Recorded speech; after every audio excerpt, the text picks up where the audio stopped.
சார்பாகவும் வருக வருக என்று இருக்கிறோம். ஐயா, சிந்தனை துவங்கலாம் ஐயா. நன்றிங்கம்மா. வாழ்க வளமுடன். வாழ்க வளமுடன்.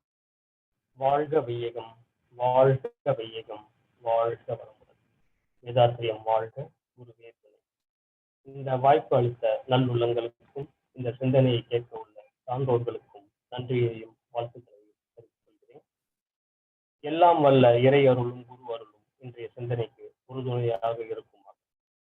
இன்றைக்கு நம் சிந்தனைக்கு எடுத்துக்கிட்டு இருக்கிற தலைப்பு என்னன்னு பார்த்தோம் அப்படின்னா, செயல் விளைவு தத்துவம். அதாவது மனித குலம் ஒவ்வொரு நாளும் சிந்தித்து செயல்பட வேண்டிய தலைப்பு. இந்த உலகத்துல உள்ள ஒவ்வொரு மனிதனும் சந்தோஷமா வாழ வேண்டும் அப்படின்னு தான் நினைப்போம். ஆனால் எல்லோரும் இன்னைக்கு அப்படி வாழ முடியுதா அப்படின்னு பார்த்தோம் அப்படின்னா, காலையில எழுந்ததிலிருந்து இரவு தூங்கும் வரை அன்றாடும் பல சிக்கல்களை சந்திக்க வேண்டும்.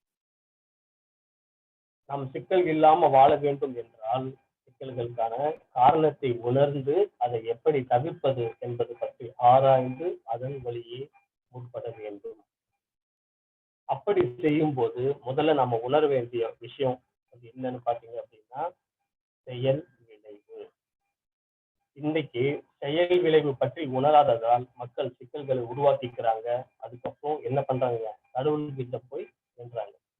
கொஞ்சம் யோசிச்சு பாருங்க, நம்ம உடல் பயிற்சி செய்ய மாட்டோம், உடலை கவனித்துக் கொள்ள மாட்டோம், எது வேணுமானாலும் சாப்பிடுவோம், அதுவும் எவ்வளவு வேணுமானாலும் சாப்பிடுவோம். ஆனா கடவுளிடம் நல்ல உடல் ஆரோக்கியம் வேண்டும் அப்படின்னு காட்டுவோம். அதாவது நம்ம உடலுக்கு எந்த தீங்கு செய்தாலும் கடவுள் அந்த செயல்கள் நம்மை பாதிக்காமல் தடுத்து நிறுத்தி நமக்கு நன்மையை படைக்க வேண்டும் என்று நினைப்பது சரியா? இது சாத்தியமா அல்லது முடியுமா? இதைத்தான் நம்ம மகரிஷி செயலிலே விளைவாக தெய்வ ஒழுங்கமைப்பு இருக்க பயன் என்ன தவறிழைத்து பின் பரமனை வேண்டுவதா அப்படின்னு சொல்றாரு. எந்த ஒரு செயலுக்கும் விளைவு என்பது கண்டிப்பாக உண்டு. அது ஒண்ணு நல்லதா இருந்தா புண்ணியம் அப்படின்னு சொல்றோம், தீயதா இருந்தா பாவம் அப்படின்னு சொல்றோம். அது பாவமா புண்ணியமா என்பது எதை பொறுத்து அமையுங்க? செயல்களை பொறுத்து அல்ல, செய்யும் செயலின் விளைவை பொறுத்து அமையும். பொய்மையும் வாய்மை இடத்த புதை தீர்த்த நன்மை பயக்கும் எனில், திருவள்ளுவர் நீ பொய்யே சொன்னாலும் அது நன்மையை பயக்கும் எனில் அந்த பொய்யும் வாய்மை எனப்படும் அப்படின்னு சொல்றாரு.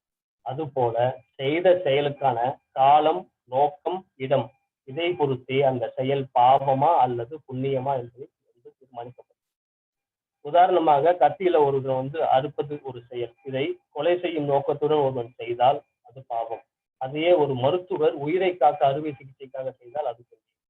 எந்த ஒரு செயலுக்கும் அதற்கு ஏற்ற ஒத்த விளைவு கண்டிப்பாக இருந்தே தீரும். இதுதான் நியூட்டன் ஸ்டாட்லா என்ன சொல்லுது அப்படின்னு பாத்தீங்க அப்படின்னா, for every action there is an equal and opposite reaction. நாம செய்த செயலை நாம வேணும்னா மறக்கலாங்க, ஆனா இறைநிலை மறக்காது. அதற்கான விளைவை தப்பாமல் கொடுத்து விடும். பொதுவாக மக்களிடம் ஒரு எண்ணம் உண்டு. அதாவது இன்றைக்கு சிலர் செய்யக்கூடாத செயல்களை செய்தாலும் அவர்களும் மிகவும் வசதியாகவும் சந்தோஷமாகவும் தானே இருக்காங்க. உண்மையில நாம தாங்க அப்படி நினைக்கிறோம். அவ்வளவு சொத்து பணம் இருந்தும் அவங்களால நிம்மதியா தூங்க முடியுதா? முடியாது. எப்ப நமக்கு என்ன நடக்குமோன்னு பயந்துகிட்டே இருப்பாங்க.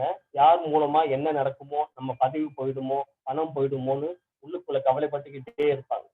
நல்லா சிந்திச்சா அவங்களோட சொத்து, பணம், பதவி அதுவே அவங்களுக்கு ஒரு சாபமாக இருக்கு.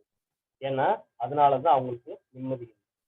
அது மட்டும் இல்லைங்க, அவங்களால நினைச்சதை கூட சாப்பிட முடியுமானா பார்த்தா முடியாது. அவங்களோட காலை உணவே என்னன்னு பாத்தீங்கன்னா ஒரு 2 இட்லி தாங்க இருக்கும். அதுக்கு மேல சாப்பிடக்கூடாது. அவ்வளவு உடம்புல வியாதி. ஆக ஒண்ணு மட்டும் நல்லா புரிஞ்சுக்கணும், எந்த ஒரு செயலை நாம் செய்தாலும் அச்செயலுக்கான விளைவை கட்டாயம் தருவது இறைவன். அந்த விளைவு உடனடியாகவும் வரலாம், ஒரு நாளில் வரலாம், ஒரு வாரம் கழித்தும் வரலாம், 10 ஆண்டுகள் கழித்தும் வரலாம், அடுத்த தலைமுறைக்கு கூட வரலாங்க. ஆனால் செய்த செயலுக்கான விளைவு நிச்சயம் வரும். இதுதான் இறைநீதி, செயல் விளைவு தத்துவம். ஞானக்களஞ்சியம் 1283வது பாடல் வினைப்பதிவு பத்தி மகரிஷி சொல்றாரு. 6/1/1965 இருக்கிற பாடல். முன்னோர்கள் செய்த வினைப்பதிவு வித்தில் உண்டு, மூளையிலே உன் செயலின் பதிவனைக்கும் உண்டு, பின்னே நீ செய்த செய்வினைக்கு புலனைந்தும் இயக்கி பெற்ற பழக்க பதிவு உண்டு. இம்மூன்றும் உன்னை நீ உள்ளுணரும் அகத்தவத்தை ஆற்றி ஒவ்வொன்றாய் பழிப்பதிவை அகற்றி வர வேண்டும். தன்னில் பதிவான வினைப்பதிவுகளை மாற்ற தனிக்க பொருள் செல்வாக்கு பயனாகாதுணர்வி. அதாவது நம்ம இருக்கிற பதிவை மாத்துறதுக்கு நம்மளோட செல்வாக்கோ நம்ம எந்த ஒரு பொசிஷனோ இருந்தாலும் அது பயனே தராது அப்படின்னு மகரிஷி ரொம்ப தெளிவா சொல்றாரு. உதாரணமாக உலகில் யார் காப்பி போட நினைத்தாலும் அதற்கான நெறிமுறை இல்லைங்க. சிஸ்டம் அப்படின்னு பார்த்தீங்கன்னா ஒண்ணுதான். காப்பி பவுடர் எடுக்கணும், பாலில் கலக்கணும், சர்க்கரை பொருள் கலக்கணும். நான் உலகிலே பெரிய பணக்காரன் ஆகையால் காப்பி தூளுக்கு பதிலாக மிளகாய் தூள் போட்டால் கூட என்னால காப்பி வரும் அப்படின்னு யாராவது சொல்ல முடியுமா? யாரா இருந்தாலும் நெறிமுறை அதாவது சிஸ்டம் ஒன்றுதான். வினை விதைத்தவன் வினையை அறுப்பான், வினை விதைத்தவன் வினையை கண்டிப்பாக அறுவடை செய்வான். இத நம்ம தெய்வ புலவரும் சொல்றாருங்க. பிறர்க்கின்னா முற்பகல் செய்யும், தமக்கின்னா பிற்பகல் தாமே வரும் அப்படின்னு சொல்றாரு. ஒரு சில பேர் பாத்தீங்க அப்படின்னா சின்ன தவறு பண்ணியிருப்பாங்க, ஆனா அதற்கு பெரிய தண்டனை வரும். சின்ன விஷயத்துக்கு இவ்வளவு பெரிய தண்டனையான்னு கூட நினைப்பாங்க. அது எதனாலன்னு மகரிஷி ரொம்ப தெளிவா சொல்றாரு பாருங்க. சிறு தவறு பெருந்துன்பம் விளைத்தல் கண்டு செயல் விளைவு கொள்கை தவறு என்பார் சிலர். நிறுவையிலே எடைக்கல் ஓர் தட்டில் வைத்து நேர் எதிர்த்தட்டில் பொருட்கள் ஒவ்வொன்றாய் வைக்கும் பொழுதும் இறுதியில் வைக்கும் பொருள் சிறிதென்றாலும் இதற்கு முன் வைத்த பொருள் எல்லாம் சேர்ந்திருக்கும் உண்மை சான்றாகும். உன்னிருப்பால் பெருந்தீய பதிவு சிறு தவற்றால் ஓங்கும். அதாவது நம்ம கடைக்கு போறோம், அரிசி வாங்குறோம், 1 கிலோ அரிசி வாங்குறோம். ஒரு தட்டுல 1 கிலோ எடைக்கல் வச்சுட்டு இன்னொரு பக்கம் அரிசி அள்ளி கொட்டுவார். முதல்ல பாத்திரம் நிறைய அள்ளுவாரு. கடைசியா பாத்தீங்கன்னா ஒரே ஒரு சின்ன கைப்பிடி தான் போடுவார். அந்த சின்ன கைப்பிடி அரிசி போட்டதுமே அந்த தராசு எடை கீழே செல்லும். அப்ப அரிசி தராசு தட்டு கீழே போவதற்கு காரணம் முதலில் இருந்து போட்ட அரிசி தானே தவிர கடைசியில் போட்ட அந்த ஒரு சிறு கைப்பிடி இல்லை. அதுபோல நம் உள்ளிருக்கக்கூடிய பெரும் பதிவுகள் ஒரு சிறு தவறால் ஓங்கும் அப்படின்னு மகரிஷி ரொம்ப தெளிவா சொல்லியிருக்காரு.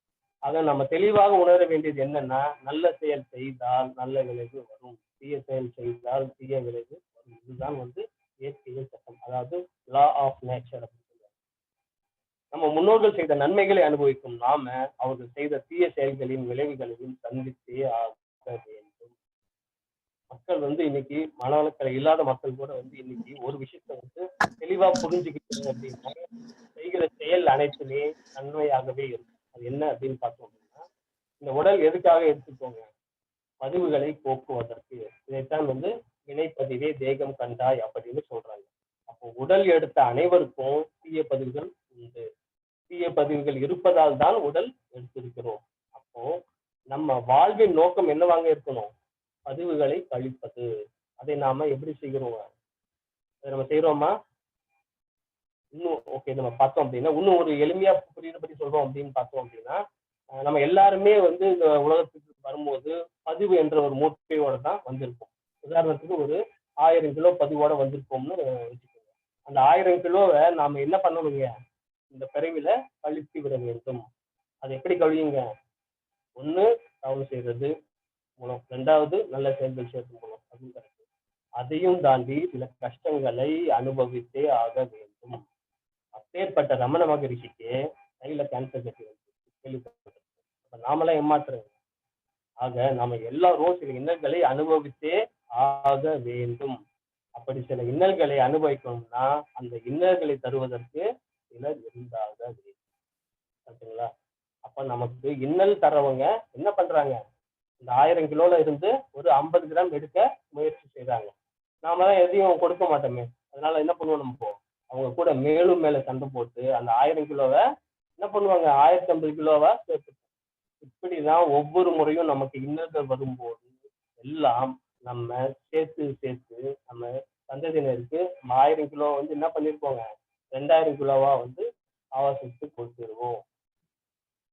உண்மையில உங்க சந்ததியினர் எல்லாம் நல்லா இருக்கணும் அப்படின்னு நம்ம என்ன பண்ணணுங்க அப்படின்னா, நம்ம என்ன பண்ணுவோம்? பணமோ இல்ல வேற சொத்தோ சேர்க்கறது முக்கியம் இல்லைங்க. பதிவுகளை சேர்க்காம இருக்கணும். நீங்க என்னதான் பணமோ சொத்தோ சேர்த்து வச்சிருந்தாலும் பதிவுகளை சேர்த்து கொடுத்தீங்கன்னா உங்க பிள்ளைகளால இருக்கிறத காப்பாத்திக்க முடியாது.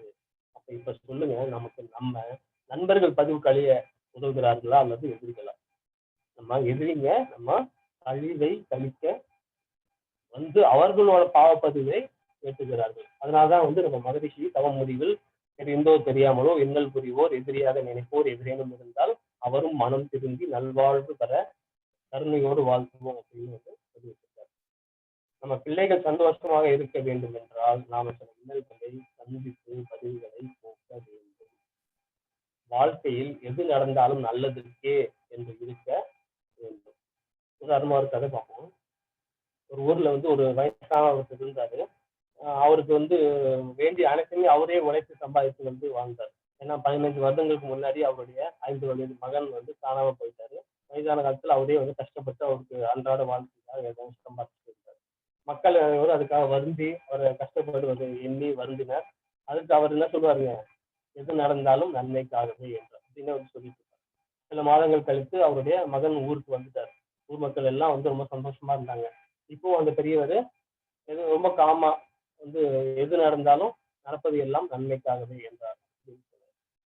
சில தினங்கள் கழித்து அந்த இளைஞன் வந்து என்ன குதிரை போயிட்டு இருக்கும்போது குதிரையில் சென்று கொண்டிருக்கும்போது அந்த தவறி விழுந்து கால் உடஞ்சிருச்சு, ஃப்ராக்சர் ஆயிடுச்சு. மக்கள் அனைவரும் வந்து என்னப்பா இப்படி ஆயிடுச்சப்பா, இப்பதான் வந்தா அதுக்குள்ளே அவங்களுக்கு அடிபட்டுச்சு, உனக்கு வந்து மறுபடியும் நீயே கஷ்டப்பட்டு வேலை செய்யுங்க அப்படின்னு சொல்லிட்டு சொன்னாங்க. எல்லாம் வருத்தப்பட்டு ரொம்ப பேசுனாங்க. அதற்கும் அவர் வந்து நடப்பது எல்லாம் நன்மைக்காகவே அப்படின்னு சொன்னார். ஊர் மக்கள்லாம் வந்து இவனுக்கு உண்மையிலேயே பைத்தியம் பிடிச்சிச்சா, இல்லைன்னா வந்து கால் உடஞ்சது போய் நல்லதுக்குன்னு சொல்றானே அப்படின்னு சொல்லிட்டு சிரிச்சு போனாங்க. சில நாட்களிலே வந்து பக்கத்து நாட்டு மீது அரசன் வந்து போர் கொடுக்கணும் அப்படிங்கிறதுனால தளபதி வந்து ஊர்ல வந்து எல்லா இளைஞர்களையும் வந்து கூட்டு சென்றார். பெரியவன் மகனுக்கு வந்து கால் உடைந்திருந்ததால அவரை தவிர எல்லாரையும் வந்து அதுல பல பேர் வந்து இறந்தாங்க. இப்போது ஊர் மக்கள் வந்து அனைவரும் அவர் சொன்ன வார்த்தையில் உண்மை, அதாவது எது நடந்தாலும் நன்மைக்கே என்பதை உணர்ந்தனர். ஆக நம்மளும் வந்து எது நடந்தாலும் அது நன்மைக்கு அப்படின்ற ஒரு மனப்பக்குவத்தோடு எடுத்துட்டோம் அப்படின்னா வாழ்க்கையில பிரச்சனையே இருக்காது. ஆக எந்த செயல் நடந்தாலும் அது நம் நன்மைக்காகவே என்று ஏற்றுக்கொள்ள வேண்டும். சரி, இந்த செயல்னு சொல்றோமே, செயல் என்பதற்கான மகரிஷி விளக்கம் என்ன அப்படின்னு பார்த்தோம் அப்படின்னா, ஜீவகாந்த செலவை தூண்டும் அனைத்து இயக்கங்களும் முயற்சிகளும் செயல் என்று சொல்கிறார். ஜீவகாந்த செலவை நம்ம எப்படி எல்லாம் பண்றோங்க, 5 புலன்கள் மற்றும் மூளை வழியே, அதாவது நம்முடைய 5 புலன்களான தோல், நாக்கு, மூக்கு, கண்கள் மற்றும் செவி வழியாகவும் நாம சிந்திக்கும் எண்ணங்களால் மூளை வழியாகவும் செலவை பண்ணுவோம். அப்படி பண்ணுவதற்கு பெயர் தான் அனுபவம். அதற்கப்புறம் அந்த அனுபவமே என்ன ஆகுங்க, அனுபவமாக மாறுது.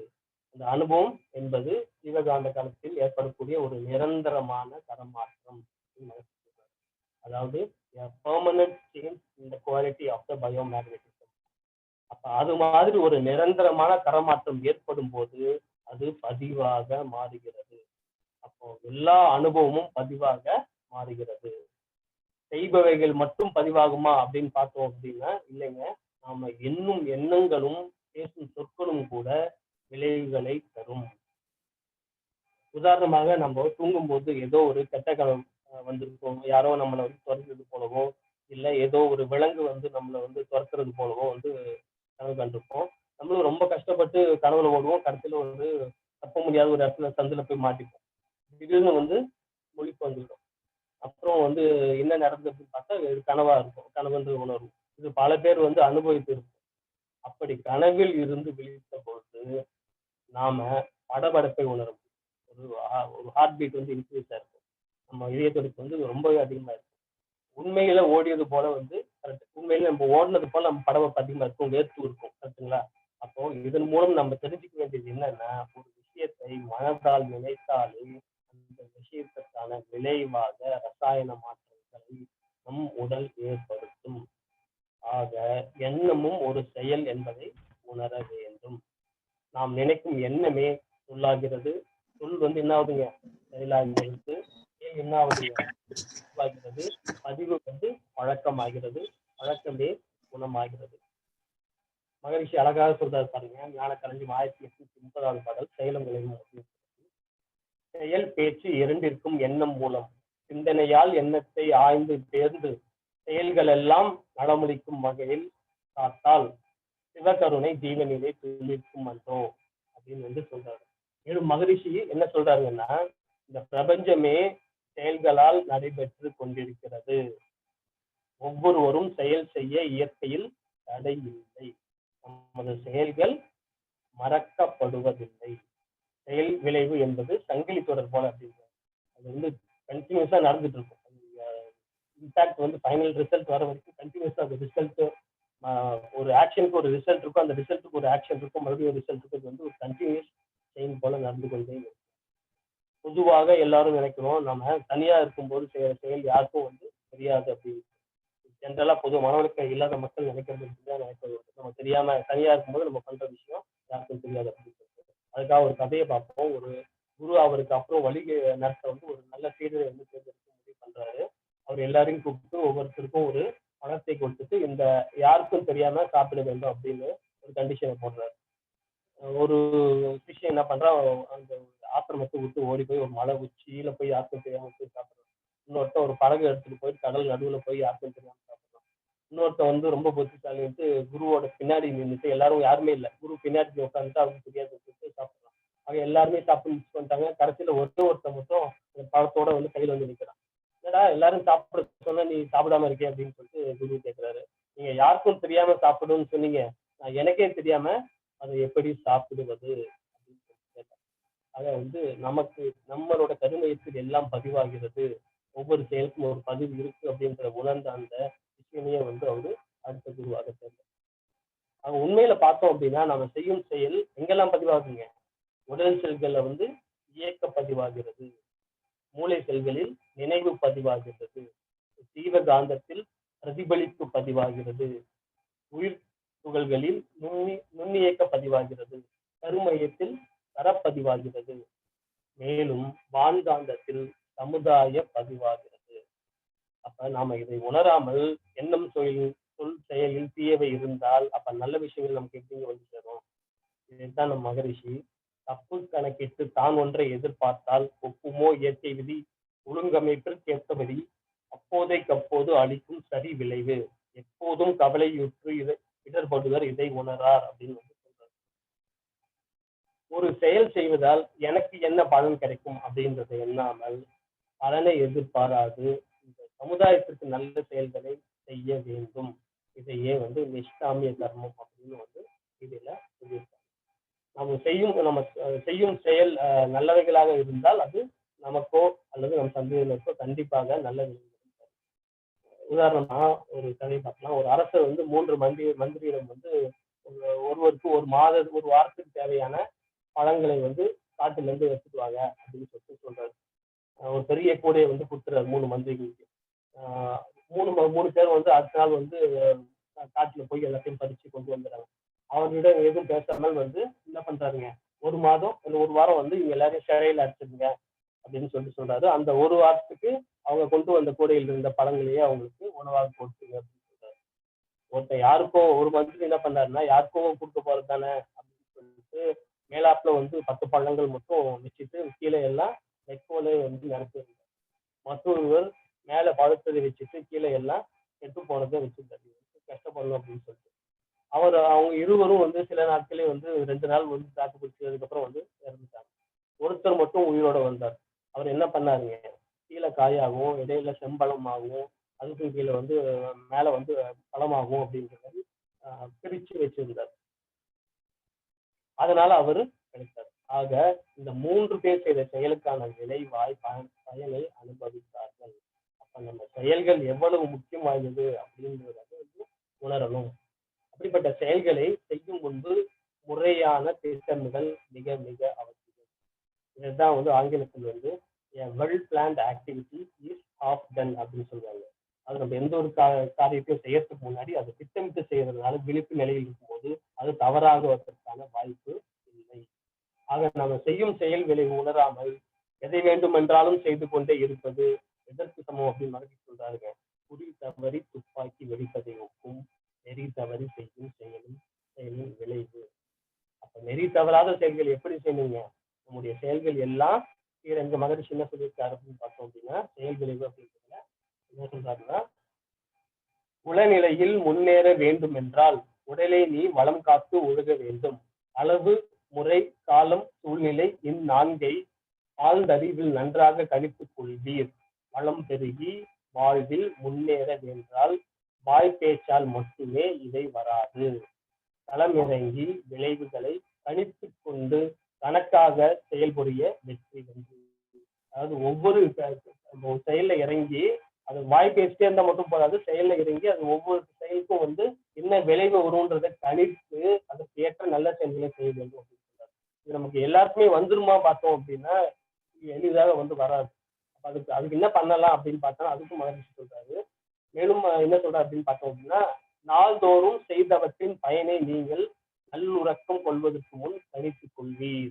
அதாவது நம்ம இன்னைக்கு காலையில இருந்து நைட் வரைக்கும் என்ன செஞ்சோம் அப்படின்றத அதை வந்து நம்ம அகத்தாய்வு மாதிரி மனசுக்குள்ள நினைச்சு பார்க்க நம்ம செய்த தவறுகள் என்னன்றது தெரியும். அடுத்த நாள் திருத்தலாம். இப்படி பழகி பழகி பண்ண என்ன ஆகும் அப்படின்னா ஒரு நாள் நம்மளோட செய்யற செயல்கள் எல்லாமே வந்து நல்லவைகளாக மாறும். அப்படி செய்து வர நாளடைவில் எந்த ஒரு செயலை கணித்து செய்யும் திறனும் நமக்கு வந்து மேம்படும். ஆக அறிந்து கொள்ள வேண்டிய விஷயம் என்னென்ன அப்படின்னு பார்த்தோம் அப்படின்னா, இறுதியா ஒவ்வொரு வினைக்கும் வந்து ஒரு விளைவு உண்டு. விளைவில்லாத வினைன்றது இல்லவே இல்லை. உடலை வைத்து வினையாற்றுவதால் தான் விளைவை அனுபவிப்பதற்கு உடல் வந்து தேவைப்படுகின்றது ஆன்மாவுக்கு. அதாவது செய்த வினைக்கு விளைவு வருவதற்கு முன் உடல் மரணத்தை தழுவினால் அழியாத ஆன்மாவிற்கு உடல் தேவையுள்ளது. அதற்குத்தான் மீண்டும் மீண்டும் அந்த பிறவி வந்து வருகிறது. விளைவு செய்யும் செயலின் வந்து தன்மையை பொறுத்துதான் வந்து அமையுது. ஐந்தாவது அப்படி பார்த்தோம் அப்படின்னா, விளைவிற்கும் வினைக்கும் இடை கால நீளம் மற்றும் விளைவின் தரம் ஆகிய இரண்டும் வினையின் தன்மையை பொறுத்தது. இந்த விளைவு வந்து உடனே வந்து வர வேண்டியதுன்னு அவசியம் இல்லை. அதாவது வினை ஆற்றி உடனே அதற்கான விளைவு வர வேண்டும் அப்படிங்கிறது எப்ப வேணா அது வரலாம். நமக்கோ நம்ம சந்ததிகளுக்கோ இல்லை பின்தொடர சந்ததிகளுக்கோ வந்து வரலாம். ஆக நாம இந்த தத்துவத்தை உணர்ந்து இனி நம் எண்ணம், சொல், செயல் யாவும் நமக்கோ பிறர்க்கோ தற்காலத்திலோ பிற்காலத்திலோ உடலுக்கோ மனதிற்கோ நன்மையை மட்டுமே விளைவிக்க வேண்டும் என்ற அளவிலே சிந்தனையை நிறைவு செய்து கொண்டு வாய்ப்பளித்த மற்றும் பொறுமையாக கேட்டுக் கொண்டிருந்த அனைத்து நன்மைகளுக்கும் நன்றி மற்றும் வாழ்த்துக்கள். நீங்களும் உங்கள் அன்பு குடும்பம் எல்லாம் வல்ல குரு அருளாலும் இறை அருளாலும் நீங்களும் ஓங்கி வாழ்க வளமுடன் வாழ்க